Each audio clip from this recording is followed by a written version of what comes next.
ಆತ್ಮೀಯ ಬಂಧುಗಳೇ, ಮಹಾಭಾರತ ಭೀಷ್ಮ ಪರ್ವ. ಇದರಿಂದ ಸಂಜಯ ಧೃತರಾಷ್ಟ್ರನಿಗೆ ಭೀಷ್ಮರ ಮುಖದಿಂದ ಹೇಳಲ್ಪಟ್ಟಿರುವಂತಹ ಶ್ರೀಕೃಷ್ಣನ ಮಹಿಮೆಯನ್ನ ಹೇಳೋದು. ಈ ವಿಷಯದ ಬಗ್ಗೆ ನಾವು ತಿಳ್ಕೊಳ್ತಾ ಇದ್ವಿ. ಓದ ಭಾಗದಲ್ಲಿ ಭೀಷ್ಮರು ದುರ್ಯೋಧನನಿಗೆ ಭಗವಂತನ ಬಗ್ಗೆ ಯಾರೆಲ್ಲರೂ ಅಂದ್ರೆ ಏನು, ಕೆಲವು ಮುನಿಗಳು ಅವ್ರ ಬಗ್ಗೆ ಹೇಳಿರುವಂಥದ್ದನ್ನ ಹೇಳ್ತಾ ಆ ವಿಶೇಷತೆಯನ್ನು ಕೂಡ ತಿಳಿಸ್ತಾನೆ. ಮತ್ತೆ ಎಲ್ಲವನ್ನ ಸೃಷ್ಟಿ ಮಾಡಿರುವಂಥವನು ಅವನೇನೆ.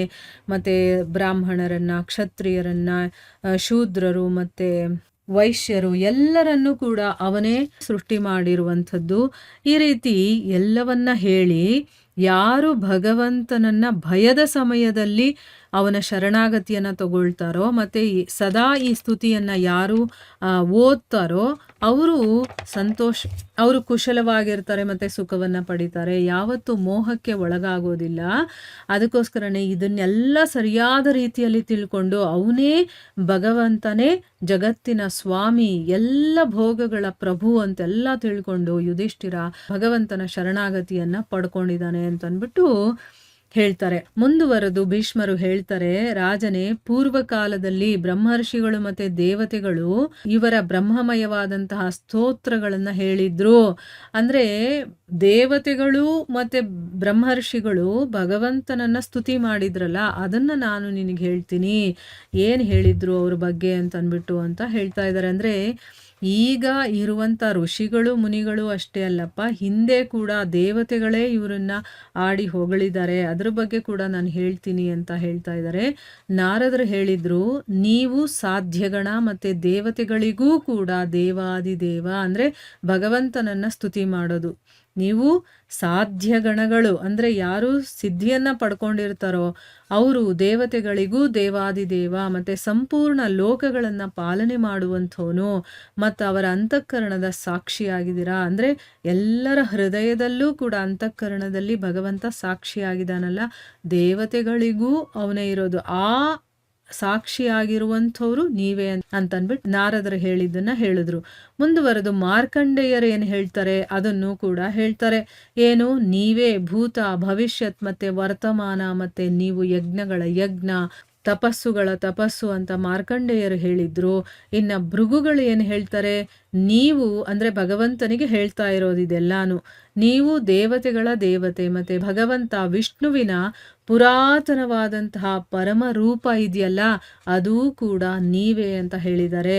ಇನ್ನು ಮಹರ್ಷಿ ವೈಶಂಪಾಯನರು ಏನ್ ಹೇಳಿದ್ದಾರೆ, ನೀವು ವಸುಗಳಲ್ಲಿ ವಾಸುದೇವ ಮತ್ತೆ ಇಂದ್ರನನ್ನ ಸ್ಥಾಪಿಸುವಂಥವ್ರು, ಇಂದ್ರನನ್ನ ಸೃಷ್ಟಿ ಮಾಡಿರುವಂಥವ್ರೆ ನೀವು, ಮತ್ತೆ ದೇವತೆಗಳ ಪರಮದೇವ ನೀವು ಅಂತ ಹೇಳ್ತಾರೆ. ಇನ್ನು ಅಂಗೀರರು ಏನು ಹೇಳ್ತಾರೆ, ನೀವು ಮೊದಲು ಪ್ರಜಾಪತಿ ಸರ್ಗದಲ್ಲಿ ದಕ್ಷರಾಗಿದ್ರಿ, ಅಂದ್ರೆ ದಕ್ಷ ಪ್ರಜಾಪತಿ ನೀವೇ ಆಗಿದ್ದೀರಾ, ಮತ್ತೆ ನೀವೇ ಸಮಸ್ತ ಲೋಕಗಳನ್ನ ರಚನೆ ಮಾಡುವಂಥವ್ರು ಅಂತನ್ಬಿಟ್ಟು ಹೇಳಿದ್ದಾರೆ. ಇನ್ನು ದೇವಲ ಮುನಿಗಳು ಏನು ಹೇಳ್ತಾರೆ, ಅವ್ಯಕ್ತ ನಿಮ್ಮ ಶರೀರದಿಂದನೇ ಆಗಿರುವಂಥದ್ದು. ಈಗ ನಾವು ವ್ಯಕ್ತವಾಗಿರೋದಲ್ಲ, ಅವ್ಯಕ್ತ ಕಾಣಿಸ್ದೇ ಇರೋದು ಕೂಡ ಭಗವಂತನಿಂದಾನೇ ಬಂದಿರುವಂಥದ್ದು. ವ್ಯಕ್ತ ಅನ್ನೋದು ನಿಮ್ಮ ಮನಸ್ಸಲ್ಲಿ ಸ್ಥಿತವಾಗಿದೆ ಮತ್ತೆ ಎಲ್ಲ ದೇವತೆಗಳು ಕೂಡ ನಿಮ್ಮಿಂದಲೇ ಉತ್ಪತ್ತಿಯಾಗಿದ್ದಾರೆ ಅಂತನ್ಬಿಟ್ಟು ಹೇಳ್ತಾರೆ. ಇನ್ನು ಅಸಿತ ಮುನಿಗಳು ಏನು ಹೇಳ್ತಾರೆ, ನಿಮ್ಮ ತಲೆಯಿಂದ ಸ್ವರ್ಗಲೋಕ ವ್ಯಾಪ್ತವಾಗಿದೆ. ಈ ಸ್ವರ್ಗ ಅನ್ನೋದು ಎಲ್ಲ ನಿಮ್ಮ ತಲೆಯಿಂದನೇ ವ್ಯಾಪಿಸ್ಕೊಂಡಿರುವಂಥದ್ದು. ಮತ್ತೆ ಭುಜಗಳಿಂದ ಪೃಥ್ವಿ, ನಿಮ್ಮ ಉದರದಲ್ಲಿ 3 ಲೋಕಗಳಿದೆ. ನೀವು ಸನಾತನ ಪುರುಷರು, ತಪಶುದ್ಧ ಮಹಾತ್ಮರು ನಿಮ್ಮನ್ನ ಹೀಗಂತ ತಿಳ್ಕೊಳ್ತಾರೆ ಅಂತನ್ಬಿಟ್ಟು ಹೇಳಿ, ಮತ್ತೆ ಆತ್ಮತೃಪ್ತರಾಗಿರ್ತಾರಲ್ಲ ಅವರು ಮತ್ತೆ ಋಷಿಗಳ ದೃಷ್ಟಿಯಲ್ಲೂ ಕೂಡ ನೀವು ಸರ್ವೋತ್ಕೃಷ್ಟ ಸತ್ಯವಾಗಿದ್ದೀರಾ ಅಂತನ್ಬಿಟ್ಟು ಹೇಳ್ತಾರೆ. ಮಧುಸೂದನನೇ, ಯಾರು ಸಂಪೂರ್ಣ ಧರ್ಮದಲ್ಲಿ ಅಗ್ರಗಣ್ಯರೋ ಅಂದ್ರೆ ಧರ್ಮವನ್ನ ಚೆನ್ನಾಗಿ ಫಾಲೋ ಮಾಡ್ತಾ ಇರ್ತಾರೋ ಆ ರೀತಿ, ಮತ್ತೆ ಸಂಗ್ರಾಮದಿಂದ ಹಿಂದೆ ಸರಿಯೋದಿಲ್ವೋ, ಯುದ್ಧ ಮಾಡ್ತಾ ಮಾಡ್ತಾ ಓಡ್ ಹೋಗೋದಿಲ್ವೋ ಅಂತ ಅರ್ಥ. ಆ ಉದಾರ ಹೃದಯ ರಾಜರ್ಷಿಗಳ ಪರಮಾಶ್ರಯ ನೀವೇ ಆಗಿದ್ದೀರಾ.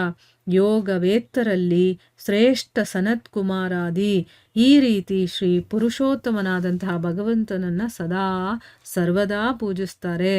ರಾಜನೇ, ಈ ರೀತಿ ವಿಸ್ತಾರ ಮತ್ತೆ ಸಂಕ್ಷೇಪದಿಂದ ನಾನು ನಿನಗೆ ಶ್ರೀಕೃಷ್ಣನ ಸ್ವರೂಪವನ್ನ ತಿಳಿಸಿದ್ದೀನಿ.